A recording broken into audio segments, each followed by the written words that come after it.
Hi, good evening, everyone.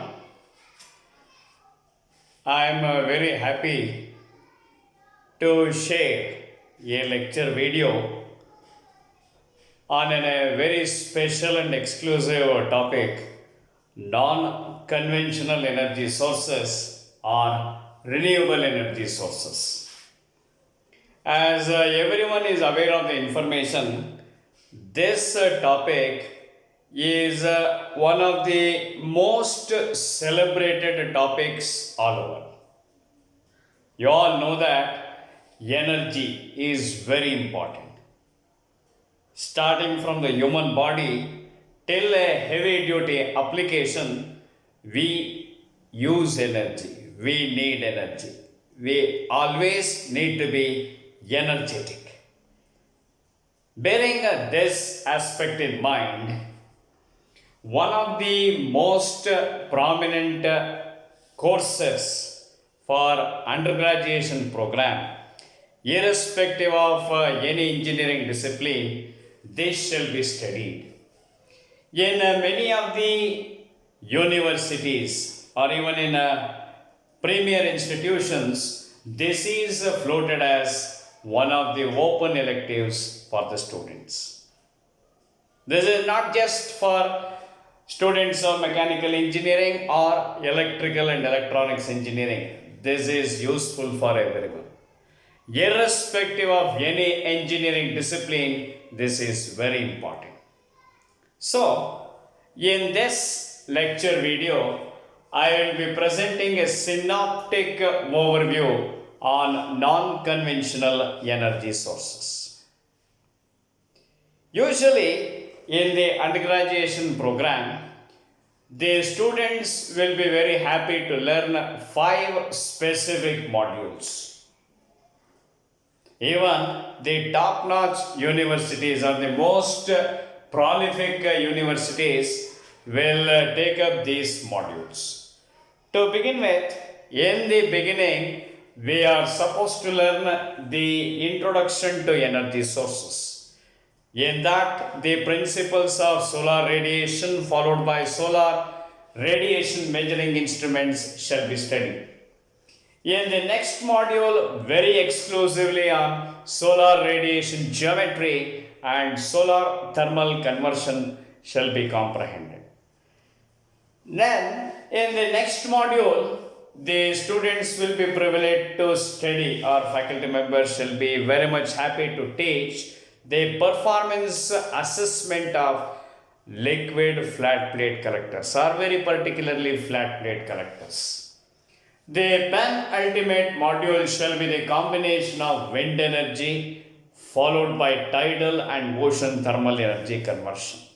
Lastly, along with biomass energy conversion, one will be privileged to study geothermal energy conversion and lastly hydrogen energy. This is not just the course for non-conventional energy sources. There is yet another elective called renewable energy sources. Both are open electives that can be even studied by a student of computer science, engineering and information science and engineering. As said in the beginning, irrespective of the engineering discipline, we will be very fortunate to study this course, non-conventional energy sources. In this video, I will be telling what are all the salient topics one has to study or a faculty has to teach. As said in the beginning, the very first module shall be energy sources followed by principles of solar radiation. In the energy sources, we all know that initially we should be clearly aware of the differences between conventional and non-conventional and renewable and non-renewable energy sources with examples. Later, we should be well acquainted with the various forms of energy like solar, wind, thermal, hydel, ocean thermal, tidal and many other forms of energy. With a brief description, we should be aware of the principle of operation of every power station.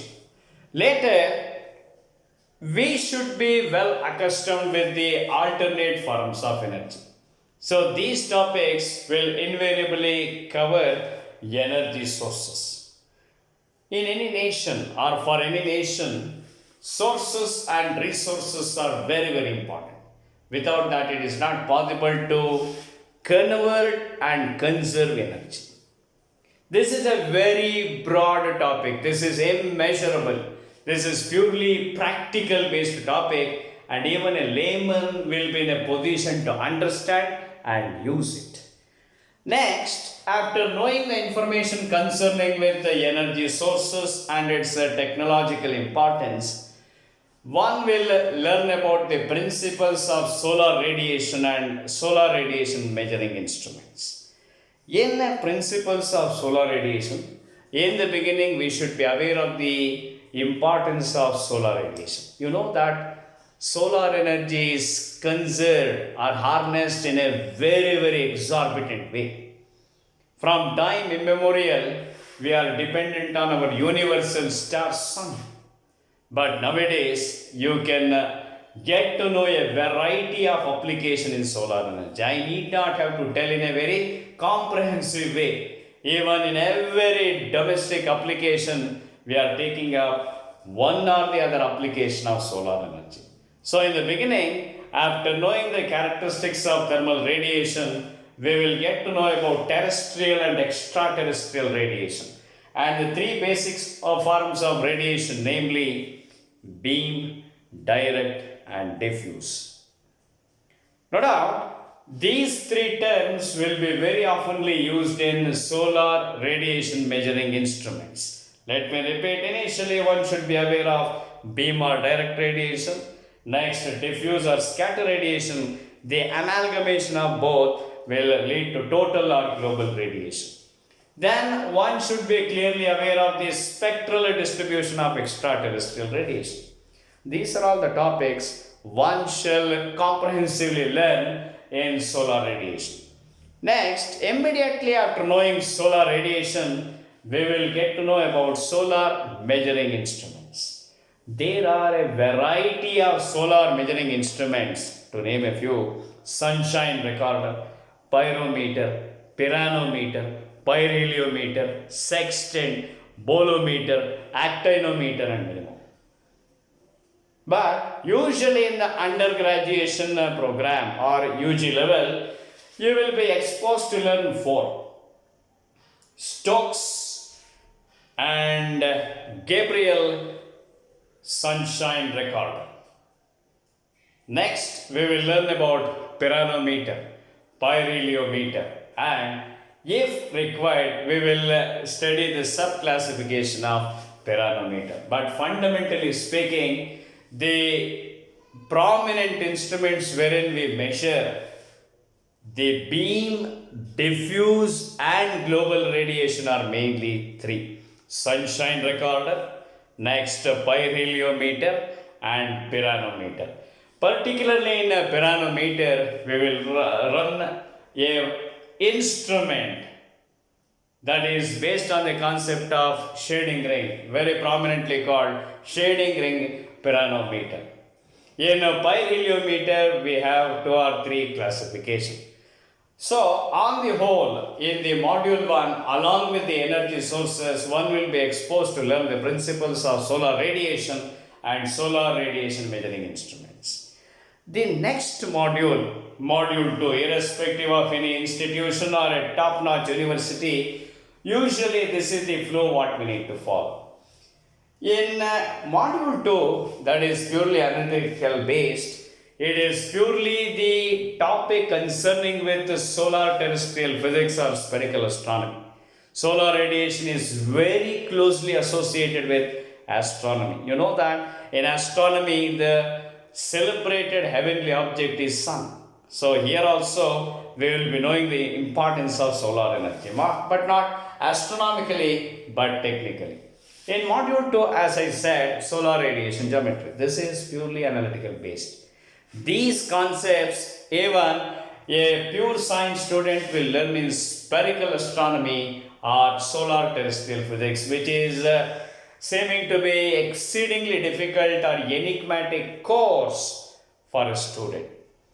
The in-depth comprehension about the analytical concepts are to be done. In this course, even though we need to be aware of the theory, this is analytically based.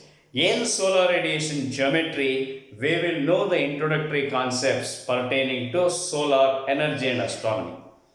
Usually in an year, 4 days are very important. March 21st, June 21st, September 21st and December 21st. Usually June 21st or 22nd is the longest day in the year. December 21st or 22nd is the longest night in the year. There will be 2 equinoxes and 2 solstices every year.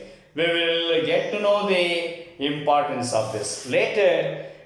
Before we take up the problems, illustrative examples on solar radiation geometry, we should be aware of the associated terms with solar radiation, namely latitude, zenith angle, altitude angle, azimuth angle, solar declination, sunrise time, sunset time, next equation of time and day length. So based on these terms and expressions, we will solve the illustrative problems on solar radiation geometry. This is one of the driest topic in this subject. Very esoteric by nature and many trigonometric functions we will be using while writing the expressions. We need not to be aware of the derivations pertaining to this. Why? Because majority of the expressions are empirical. But please remember, without the fundamental knowledge of trigonometry, you will not be in a position to solve any problem on this. So this is the essence of solar radiation geometry. Along with this, we will take up some other topics pertaining to tilt angle and many other ideas. So these terms will constitute solar radiation geometry. Along with solar radiation geometry, we will be very happy to study solar thermal energy conversion. Earlier, we were just using heat energy or tidal energy or hydraulic energy or some other form of energy solely or individually. But now, in the present scenario, we are very fortunate to use or employ 2 or more forms of energy: solar, thermal, electric energy. By using solar energy, it shall be converted into heat. Later, electrical power generation is possible. So, this is one of the hot favorites for the energy engineers and energy managers. In India or globe-wide, there are many energy agencies, energy associations. In India, we normally take a Bureau of Energy Efficiency. Like that, we have many other energy institutes and organizations wherein they take up the practical ideas pertaining to solar thermal energy conversion. In that, we have many topics. Solar heating and cooling. We will get to know about energy storage, namely latent heat and sensible heat. Next, we deal with the variety of application. Solar space heating, solar space cooling, active and passive cooling. Next, a variety of application will take up: solar water heating, solar distillation, solar refrigeration, solar pond and many other ideas. So this is one of the broadest topics in non-conventional energy sources or in learning renewable energy sources. So this will constitute the next module in the course non-conventional energy sources. Next, the module shall be the performance assessment of flat plate collectors. This can be selected as one of the projects or research topics for the researchers. Undoubtedly, in the present scenario, research scholars are mainly taking up the work on materials, biofuels and solar application. Composite materials and biofuels have become obsolete. Among 10 researchers, nearly 7 to 8 people will be carrying out the work on that. But nowadays, solar, everything is solar. We can amalgamate with any other form of energy. Therefore, Studying this course will definitely have wonderful information regarding the research career or research prospect. In studying the flat plate collectors, along with the principle of operation of liquid flat plate collectors, the principal components, we will have many analytical topics. We will solve esoteric illustrative problems on flat plate collectors. We should be aware of the topics like sensitive surface, collector efficiency, concentration efficiency, or information pertaining to collectors and concentrators, and the three fundamental terms: reflectivity, absorptivity, and transmittivity. Later, we will take up the expressions pertaining to overall loss coefficient, top loss coefficient, bottom loss coefficient, side loss coefficient, and various other performance parameters. Mainly in selecting or in designing and fabricating a flat plate collector, specifically liquid flat plate collector, fluid temperature is very important. These are all the various factors and parameters we normally assess and analyze in the performance assessment of flat plate collectors. Along with flat plate collectors, we will be very much privileged to learn solar photovoltaic conversion. This can be one of the topics even in solar thermal conversion, but this has been classified as a separate one. So, along with flat plate collectors, we will get to know the exact physics and electronics of solar photovoltaic system. So, solar photovoltaic, by using a photovoltaic cell or solar cell, we will convert solar energy into very resourceful form of power or electrical power generation. Next, the penultimate topic shall be wind energy along with the tidal and ocean thermal energy we take up. Wind energy, yes, it is even very important from time immemorial. From time immemorial, over 2000 years, 5000 years, 10,000 years ago, people used to depend on wind. So, how normally wind circulation or wind propagation takes place? That depends on the circulation of air.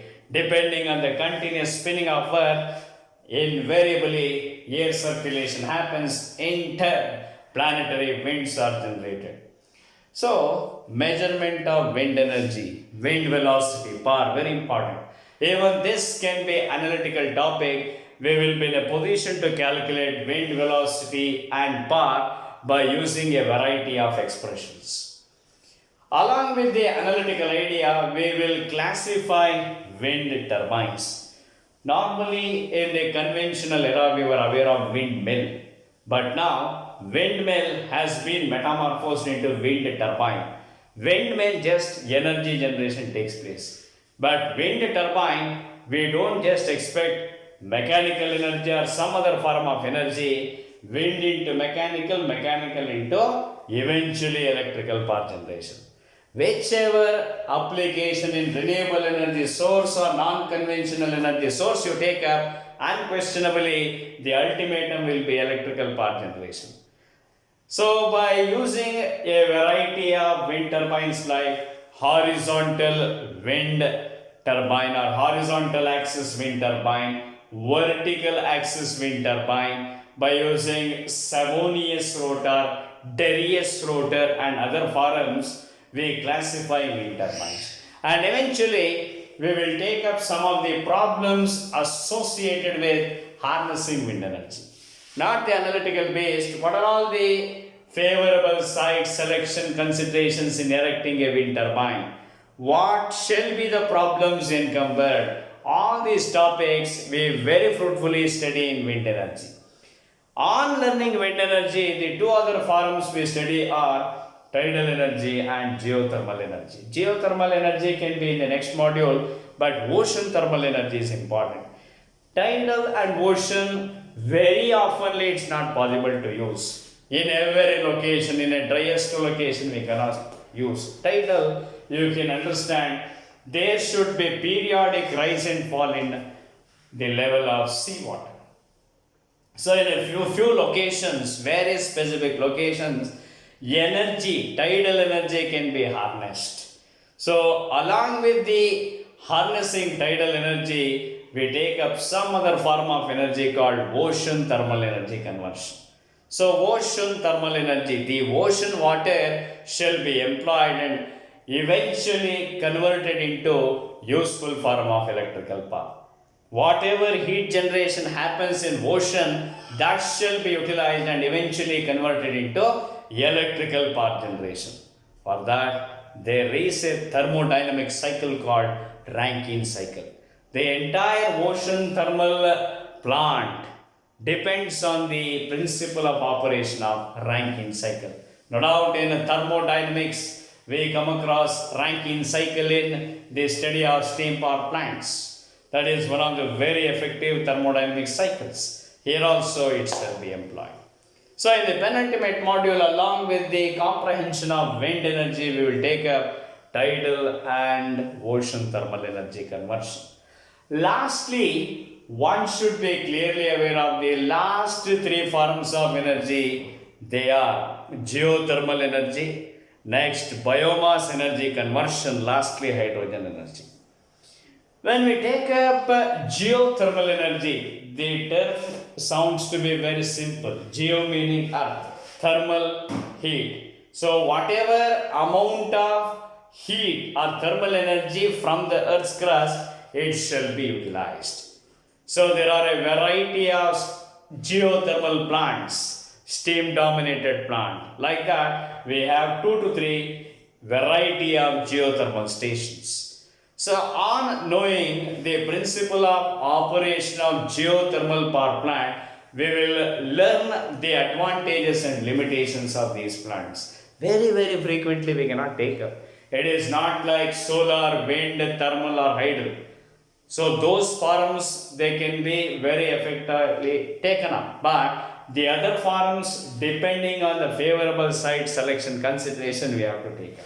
Okay? There are many constraints, obstacles or encumbrances in employing these forms. So geothermal, utilizing thermal energy from Earth's crust. Next, the two other forms are biomass energy conversion. We are aware of the concept biomass. I need not have to strongly emphasize on this. So in the introductory concept, we will be aware of photosynthesis, one of the very prominent biological processes. In knowing photosynthesis, we will get to know about anaerobic fermentation and anaerobic digestion. We will come across some of the electrochemical processes like pyrolysis. Later, in biomass energy conversion, we will get to know about two types of biogasifiers. Biogas purifiers. One is the floating dome biogasifier, the other one is the fixed dome biogasifier. On knowing this, we will get to know the advantages and disadvantages in biomass energy conversion. Usually in the undergraduation program, biomass energy conversion shall be a separate elective. And even solar energy, that is one of the separate courses. When the student takes up MS program or MTech in say heat power engineering or thermal power engineering, he or she will study one of the courses like solar energy separately, wind energy separately, power plant engineering separately, thermal power station separately, and even biomass energy conversion. The last topic shall be hydrogen energy. So hydrogen, no doubt, in learning chemistry, unquestionably this gas shall be used. This was first isolated by Sir Henry Cavendish. You all are aware about it. So in learning hydrogen energy, what is the importance of hydrogen energy? What exactly electrolysis of water? This is very important. In chemistry, we have already come across the concept of electrolysis and even about displacement and decomposition. The chemical aspects we will get to know in hydrogen energy. So friends, these are all the very prominent modules, salient topics that shall be studied in the courses like non-conventional energy sources followed by renewable energy sources. So in a line, let me epitomize the information, let me summarize. Usually in the first module we will study the importance of energy sources followed by principles of solar radiation and solar radiation measuring instruments. In the next module, that is analytical based, usually 3 topics shall be analytical based. The second will be solar radiation geometry followed by solar thermal energy conversion. Solar thermal energy conversion is purely theory based, but we will solve a variety of examples on solar radiation geometry. Even though that seems to be very difficult, we have to practice it. So there are many expressions, 8 to 10 expressions, which involves trigonometry. Trigonometry is the lingua franca for learning solar radiation geometry. What is this lingua franca? It is the linking language. Without knowing the standard trigonometry functions, we will not be in a position to solve any problem on solar radiation geometry. Next, the third module was performance assessment of flat plate collectors. This is quite complex, even you can take up in projects and research. The penultimate module shall be wind energy in association with the tidal and ocean thermal energy conversion. Lastly, we will study the 3 forums. What are those? The first one is geothermal energy harnessing. Next one, biomass energy conversion, and eventually hydrogen energy. These are all the various modules one will be very much pleased to learn in non-conventional energy sources. Friends, this is one of the hot favorites for any student, any faculty member or any researcher. Energy, energy, energy. Without that, it is impossible for us to survive or sustain. Even after 1000 years or 10,000 years, this shall be an everlasting or eternal subject. Learn this subject with grace, elegance and happiness. Thank you very much. If you like the video, share this to maximum number of people and also you can subscribe. Thank you very much. Very much thankful to you for listening to my lecture. Thank you. Good luck.